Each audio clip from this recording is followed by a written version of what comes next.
Assalamualaikum warahmatullahi wabarakatuh. Saya Nurmala Hafitabila NIM 2021 111146.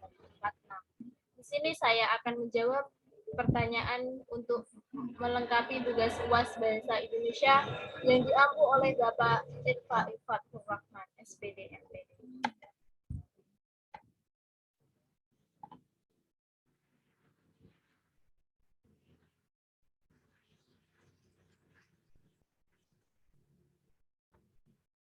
Yang pertama, jelaskan bentuk gabungan terikat. Tulis kembali bentuk gabungan terikat berikut ini. Gabungan terikat disebut juga unsur gabungan. Unsur gabungan itu hanya muncul oleh unsur gabungan lain yang berupa kata dasar. Bentuk terikat ditulis serangkaian dengan kata dasar yang mengikutinya. Contohnya, adi plus kuasa. Jika dijadikan kata terikat, jadinya adi kuasa. Catur tunggal jadi catur tunggal. Dwi warna jadi dwi warna. Ekstra plus kurikuler jadi ekstra kurikuler. Kontra plus revolusi jadi kontra revolusi. Purna plus wirawan jadi purna wirawan. Sabta plus krida jadi sabta krida. Sub plus bagian jadi sub bagian. Soal nomor 2. Jelaskan perbedaan bentuk penalaran deduktif dan penalaran induktif. Berikan contoh penerapannya. Penalaran induktif, argumen di mana premis memberikan alasan untuk mendukung kemungkinan dugaan-dugaan. Sedangkan penalaran deduktif, bentuk dasar dari penalaran yang valid di mana proposisi menyediakan jaminan kebenaran dugaan. Kemudian, penalaran induktif dimulai dengan pengamatan kecil, menentukan pola dan mengembangkan teori dengan bekerja pada isu-isu terkait dan menetapkan hipotesis. Sedangkan penalaran deduktif dimulai dengan pernyataan umum, yaitu teori yang beralih ke hipotesis dan kemudian beberapa bukti akan pengamatan diperiksa untuk mencapai kesimpulan akhir. Kemudian, penalaran induktif, argumen yang mendukung kesimpulan mungkin atau mungkin tidak kuat, sedangkan penalaran deduktif, argumen tersebut dapat dibuktikan valid atau tidak validnya itu. Contoh penalaran induktif dan penalaran deduktif. Contoh penalaran induktif. Yang pertama, hewan membutuhkan makanan, tumbuhan membutuhkan makanan, manusia membutuhkan makanan. Maka kesimpulannya adalah setiap makhluk hidup membutuhkan makanan. Yang kedua, sapi memiliki mata, perkutut mempunyai mata, ular mempunyai mata. Maka kesimpulannya adalah setiap hewan mempunyai mata. Contoh penalaran deduktif. Fadlan suka mengonsumsi makanan bergizi. Orang yang suka mengonsumsi makanan bergizi tubuhnya sehat. Kesimpulannya, Fadlan mempunyai tubuh yang sehat. Kemudian, setiap hewan adalah makhluk hidup. Jerapah adalah hewan. Kesimpulannya, jerapah adalah makhluk hidup. Kemudian soal yang ketiga, jelaskan dan beri contoh transkripsi dan transliterasi. Transkripsi adalah pengalihan tuturan yang berwujud bunyi ke dalam bentuk tulisan atau penulisan kata, kalimat, atau teks dengan menggunakan lambang-lambang bunyi. Contohnya, saya ingin menjadi guru yang hebat. Dalam transkripsi menjadi kata yang begini, seperti di contoh ini dalam PPT saya. Kemudian ibu menyiapkan makan malam untuk keluarganya. Transkripsinya adalah seperti tulisan yang ada di PPT saya ini.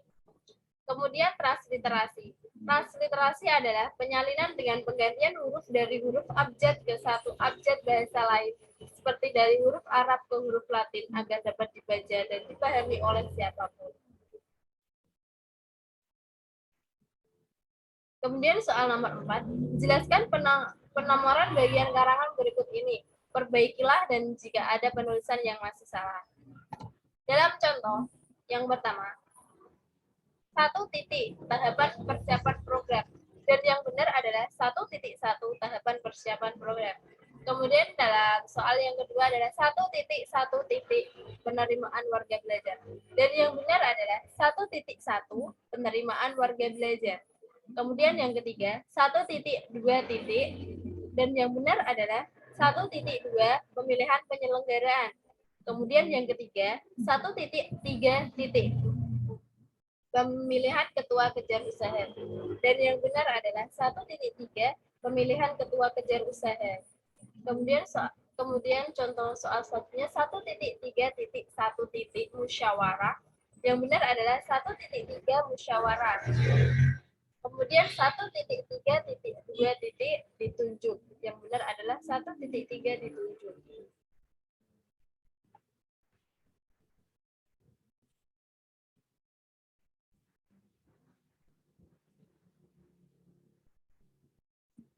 Kemudian soal nomor 5. Jelaskan cara penulisan gelar akademik yang benar, kemudian benarkan contoh soal yang salah penulisannya. Cara penulisan pada gelar akademik ditulis dengan tanda titik sebagai antara huruf pada singkatan gelar yang dimaksud. Lalu, penulisan gelar ditulis di belakang nama seseorang. Antara nama seseorang dan nama gelar disandangkan ditambahkan tanda koma. Dalam contoh soal, Bayu Maharani SS. Dan yang benar adalah Bayu Maharani, SS. Yang contoh kedua, RM Pratama MM sudah benar. Kemudian yang ketiga, Dr. Irfai Fathur Rahman SPD MPD. Dan yang benar adalah Dr. titik Irfai Fathur Rahman, S titik PD, M titik PD. Dr. Andis Muhammad Kanzanuddin MPD. Yang benar adalah Dr. Andis titik Muhammad Kanzanuddin, M titik PD. Kemudian yang terakhir, Profesor Dr. Ahmad Ulin Nuha MPD. Yang benar adalah Profesor titik Dr. titik Ahmad Ulin Nuha, MPD. Nomor 6. Jelaskan tanda elipsis, tanda siku, tanda kurung, serta berikan contoh penggunaan tanda tersebut dalam kalimat. Tanda elipsis disimbolkan dengan titik 3 yang berjumlah 32. Fungsi tanda elipsis digunakan untuk menandai kalimat yang terputus atau bagian kalimat yang dihilangkan. Tanda baca ini membantu penulisan atau penutur bahasa untuk menggunakan kalimat yang tidak harus ditulis atau diucapkan secara penuh karena terlalu panjang. Contohnya, penyebab kemerosotan akan diteliti lebih lanjut. Dalam Undang-Undang Dasar 1945 disebut bahwa bahasa negara lain ialah titik-titik-titik. Catatan, tanda elipsis itu didahului dan diikuti dengan spasi. Yang kedua, tanda elipsis pada akhir kalimat diikuti dengan tanda titik dan jumlah titiknya 42. Lanjutan, tanda siku. Tanda siku ini bisa dipakai dalam hal pengoreksian kalimat yang ditunjukkan oleh orang lain. Tanda ini menyatakan bahwa ada kesalahan atau kekurangan huruf pada naskah aslinya. Contoh, penggunaan bahasa dalam penyusunan tugas akhir sesuai dengan kaidah bahasa Indonesia. Kalimat dengan ini bisa dihilangkan tanpa harus tanda siku, yaitu bisa tanpa dibaca. Ulang tahun Proklamasi Kemerdekaan Republik Indonesia secara hikmat. Proklamasi kemerdekaan diberi tanda siku karena tidak usah dibaca boleh atau dibaca juga boleh. Kemudian tanda kurung. Tanda kurung digunakan untuk memberikan penjelasan atau keterangan yang bukan merupakan bagian utama dalam suatu kalimat. Contohnya, Raja Ampat, salah satu kabupaten di Papua, merupakan salah satu destinasi favorit di Indonesia. Kemudian yang kedua, Bu Sutarmi, istri korban, menjelaskan kejadian perkara perampokan di rumahnya. Dalam kata Raja Ampat, karena sudah banyak orang yang mengetahui bahwa Raja Ampat adalah berada di Kabupaten Papua, jadi diberi tanda kurung supaya tidak memperpanjang ketika pembacaan. Kemudian, Bu Sutarmi, istri korban, ketika dia menjelaskan, berarti dia sudah diketahui bahwa beliau itu istri korban tersebut. Kemudian soal yang ketujuh, 3 cara penalaran induktif meliputi generalisasi, analogi, dan hubungan sebab akibat atau kasual. beserta contohnya. Generalisasi. Generalisasi adalah proses penalaran yang bertolak dari fenomena khusus menuju kesimpulan umum. Generalisasi merupakan pernyataan yang berlaku umum untuk semua atau sebagian besar gejala yang diamati. Contohnya, buah mangga berwarna hijau dan rasanya manis. Buah jambu biji berwarna hijau dan rasanya manis. Generalisasinya, semua buah berwarna hijau, rasanya manis. Kemudian analogi.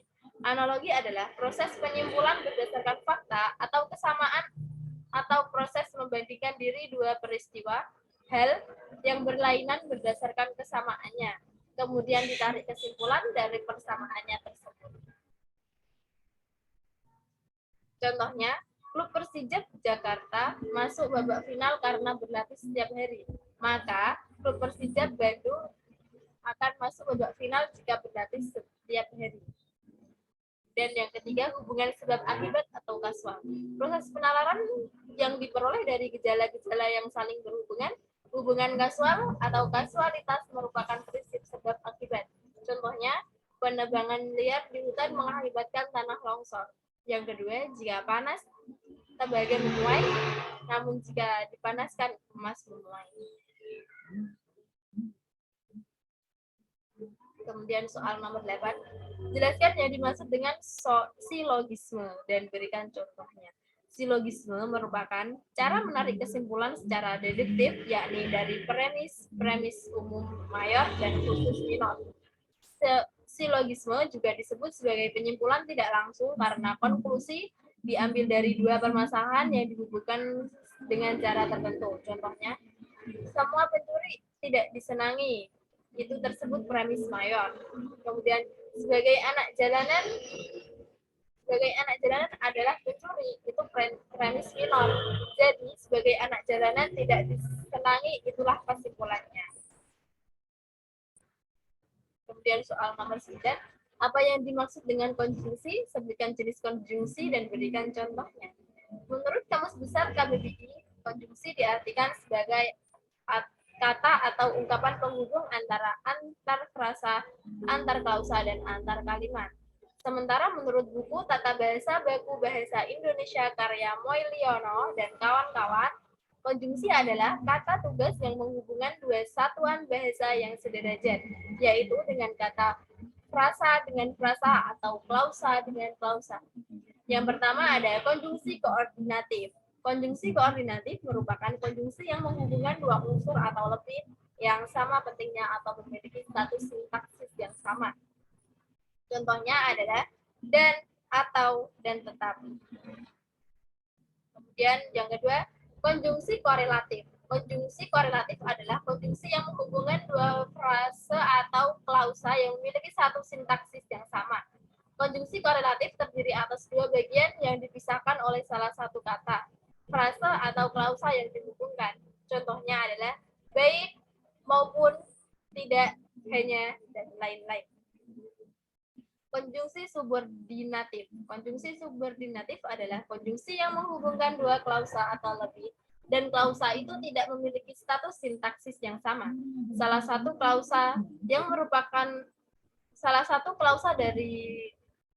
dari klausa itu merupakan anak kalimat dari induknya.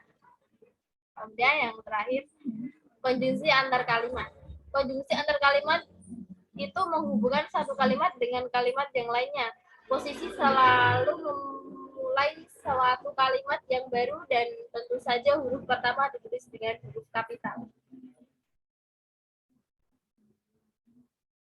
Contoh penerapan macam-macam konjungsi. Contoh konjungsi koordinatif. Aldi sibuk bermain game, padahal ia harus mengerjakan PR. Sarah adalah anak yang periak, sedangkan Adit orangnya pendiam. Contoh konjungsi koordinatifnya yaitu padahal dan sedangkan. Kemudian yang kedua, contoh konjungsi subordinatif. Ayah pulang ketika adik sedang sekolah. Tito bermain layangan setelah pulang sekolah. Sarah tidak mau makan sehingga ia menjadi kurus. Kemudian contoh yang ketiga, contoh konjungsi korelatif. Jangankan bukit, gunung pun sanggup aku daki. Bukan hanya Zahra yang bisa bernyanyi, melainkan Dodit juga bisa. Entah benar atau tidak, aku masih menerapkan kata-katanya. Yang terakhir, contoh konjungsi antar kalimat. Jangan memiliki mental meminta-minta. Sebaliknya, kita harus memiliki mental memberi. Ia yakin menjadi orang kaya. Sesungguhnya, semua itu karena dia bekerja keras semenjak mudanya. Dan yang terakhir, wacana terbagi menjadi 5 macam. Jelaskan ciri dan perbedaan tiap wacana tersebut serta berikan contohnya.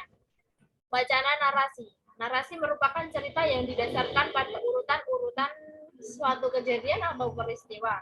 Narasi dapat berbentuk narasi ekspositoris atau narasi imajinatif. Unsur yang penting dalam sebuah narasi adalah kejadian, tokoh, konflik, alur atau plot, serta latar belakang, serta latar yang terdiri atas latar waktu, tempat, dan suasana. Contohnya, pada tanggal 8 Desember tahun 1941,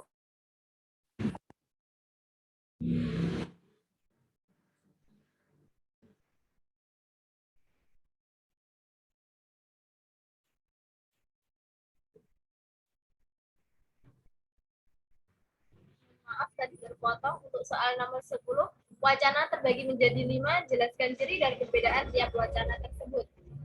Wacana narasi. Narasi merupakan cerita yang didasarkan pada urutan-urutan suatu kejadian atau peristiwa. Narasi dapat berbentuk narasi ekspositoris dan narasi imajinatif. Unsur yang penting dalam sebuah narasi atau kejadian, tokoh, konflik, alur atau plot, serta latar yang terdiri atas latar waktu, tempat, dan suasana.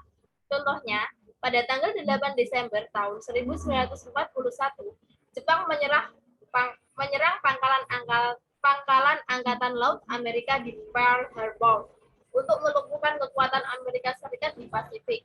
Dengan demikian, penyerangan Jepang ke negara-negara Asia Tenggara dapat berjalan dengan lancar hingga berhasil menjajah ke wilayah Indonesia.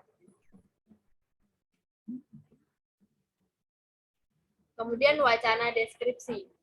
Wacana deskripsi adalah salah satu jenis karangan yang melukiskan suatu objek sesuai dengan keadaan sebenarnya, sehingga pembaca dapat melihat, mendengar, merasakan, mencium secara imajinatif apa yang dilihat, didengar, dirasakan, dan dicium oleh penulis tentang objek yang dimaksud. Contohnya, semalam berangkas rumah Pak Hirman telah dibobol oleh pencuri. Pak Hirman sempat memergoki pencuri tersebut, akan tetapi beliau malah dibuat pingsan. Pak Hirman dipukul menggunakan balok kayu di bagian kepala. Masih terlihat memar yang sangat besar dan merah di pelipis kanan Pak Hirman. Kepada warga, Pak Hirman menceritakan ciri-ciri pencuri tersebut. Tinggi badan pencuri tersebut sekitar 160 cm dengan badan yang kurus untuk ukuran seseorang laki-laki. Mungkin hanya sekitar 60 kilo. Pencuri itu tidak berambut alias gundul. Ada luka seperti bekas jahitan di kepala belakang pencuri itu. Warna kulitnya sawo mata, dan paling diingat Pak Hirman adalah pencuri tersebut berjalan pincang. Enggak.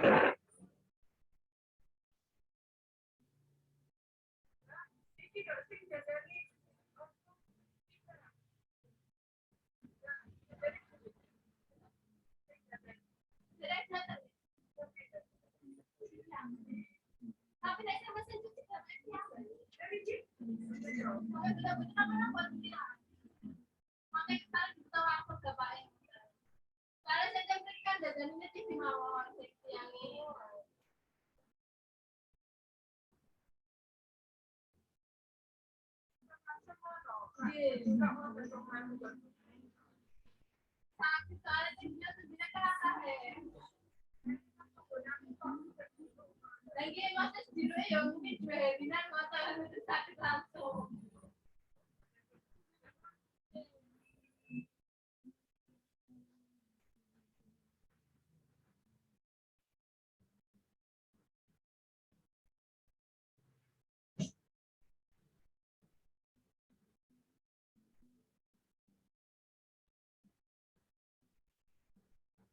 Kemudian wacana eksposisi merupakan karangan yang berisi gagasan dan fakta Wacana eksposisi mengandung informasi atau pengetahuan yang mencoba digambarkan dalam bentuk yang padat, singkat, dan jelas. Menurut Kamus Besar Bahasa Indonesia, eksposisi merupakan suatu uraian atau paparan yang bertujuan untuk menjabarkan maksud serta tujuan. Paragraf dalam teks eksposisi sendiri sifatnya ilmiah atau non-fiksi. Contohnya, yang pertama, pernyataan pendapat atau tesis. Hukum di Indonesia sebenarnya telah mengatur bagaimana para pelaku tindak kriminal dihukum berdasarkan undang-undang. Tapi kenyataannya sering terjadi ketidakadilan hukum yang sangat merugikan berbagai pihak. Bisa dikatakan hukum tajam ke bawah tapi tumpul di hadapan para koruptor. Kemudian bagian argumentasi, sudah menjadi rahasia umum bahwa pelaku korupsi mendapat hukuman yang lebih rendah dibandingkan para pelaku kejahatan lainnya. Bahkan ada beberapa koruptor yang menerima fasilitas sekelas hotel mewah di penjara. Tentunya kita sering sekali mendengar berita maling yang dihajar massa sampai tewas, namun rasanya tidak pernah dengar adanya koruptor yang dihajar sampai mati. Di layar-layar televisi mereka malah bisa berbangga diri dengan menunjukkan senyumannya. Kemudian bagian penegasan ulang,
Indonesia hanya ditegaskan ketika berhadapan dengan rakyat kecil saja. Sebagai contoh, kita bisa mengingat kasus nenek Asyani hanya karena diduga pencurian kayu, beliau terancam hukuman selama 5 tahun. Jelas-jelas tidak adil apabila dibandingkan dengan hukuman yang diterima para koruptor.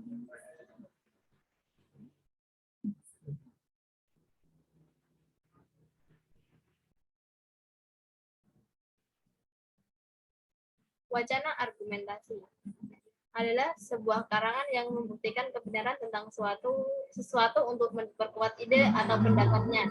Penulis karangan argumentasi harus menyertakan data pendukung, adapun tujuannya agar pembaca menjadi yakin atas kebenarannya yang disampaikan penulis. Contohnya, seperti yang kita tahu, pembelajaran dari bahasa Sunda di sekolah dasar di Jawa Barat ada sisi positif dan negatif yang dapat diambil. Apabila dari sisi positif, pembelajaran bahasa Sunda dapat dilestarikan sedini mungkin pada anak-anak, terlebih melihat kondisi sekarang, di mana anak-anak kerap melupakan kebudayaannya, negaranya sendiri. Namun sisi negatifnya dari pembelajaran ini, jika hanya dipelajari seperti angin lewat, anak-anak justru dapat meremehkan bahasa Sunda itu sendiri. Bahasa itu dapat dianggap sebagai hal tidak penting dan tidak dilihat dari kacamata kebudayaan. Wacana adalah wacana yang berisi ajakan, saran, bujukan, imbauan, pengaruh, arahan, larangan, atau perintah kepada seseorang untuk melakukan suatu hal serta dengan tujuan yang ingin dicapai oleh penulis teks tersebut. Tujuan dari teks persuasi adalah membujuk atau mengajak pembacanya agar mengikuti atau melakukan ajakan, perintah, atau bujukan yang disampaikan oleh penulis dalam teks tersebut. Contohnya, menggunakan pupuk berbahan dasar kimia memang bisa mempercepat pertumbuhan tanaman dan dapat meningkatkan hasil panen. Namun pupuk kimia memiliki dampak negatif bagi hasil lingkungan sekitarnya, karena pupuk ini bisa mencemari lingkungannya. Bahkan, pupuk ini juga bisa membuat buah-buahan yang dihasilkan terkontaminasi oleh zat-zat kimia dan berbahaya. Ora ana, ya urung nyabut ta menawa ijen mesine kono iku. Betul piye? Nyabut ta. Iku boleh. Semarang, J. Enggak tahu saya, TV-nya banyak sekali.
Terkontaminasi oleh zat-zat kimia yang berbahaya buat tubuh manusia.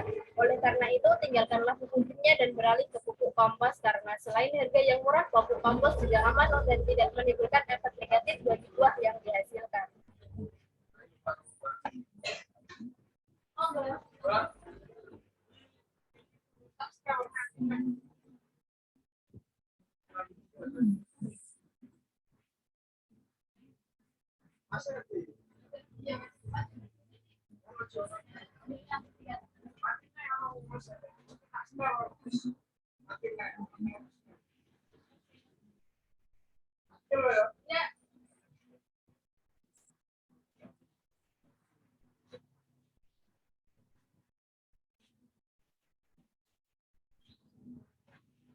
Terima